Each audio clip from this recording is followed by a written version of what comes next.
Hi, Chick-a-peas. Glad to see you back here for day 2 challenge. Okay, so we're going to do a couple of things. We're going to count to 15. We're going to make predictions on a science activity. We're going to talk about the story pigs, and I'm going to have a challenge for you on there. And we've got art and a social challenge. So 5 things today that we're going to talk about. The first thing is we're going to talk about counting. So I've got some things in my bowl, and I'm going to move them one at a time as I count them.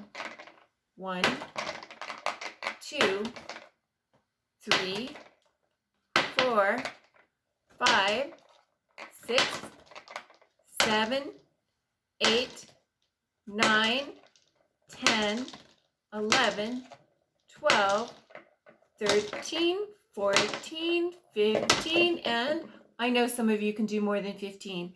So your challenge is to see how far you can get. 16. Our next challenge is about science one. And you're going to need your parents' help. First, you've got to find an egg from the refrigerator. Make sure it has no cracks on it and it's not cooked. Place it in your hand. Fold your hand over and squeeze as hard as you can. What do you think's going to happen? If I squeeze my egg really hard, what do you think's going to happen? Okay. I cannot break my egg. Now your challenge is to see if you can hold it in your hand and break it by just squeezing it. Maybe have Dad try too. Let me know what happens. The next thing we're going to do, we're going to talk about the story pigs. Now I know you have YouTube, so you can go to YouTube and you can Google this book, and it's by Robert Munsch. I have a couple of things I want you to do. First of all, there's some funny parts in here. The pig pees. There's one pig that likes to pee a lot. And I want you to figure out all the places that he pees. Tell me which one was the funniest place and why did you think that? So that's your next one.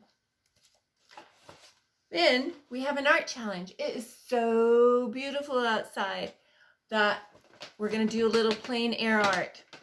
So I went outside to see what I could find in my yard that was interesting to me. I found daffodils, hyacinths, and a brown bird. And so I made a picture drawing my daffodils, hyacinths, and birds. And I really like flowers. And so your challenge is to go outside and draw something that's interesting to you. Tell your mom and dad about it. The last thing is our social challenge. Today, we're going to talk about being kind. So in the classroom, we know that that means that we share or take turns. And so your challenge today is to share with somebody or take turns with somebody. And I'll see you tomorrow for day 3. Bye, Chick-a-peas.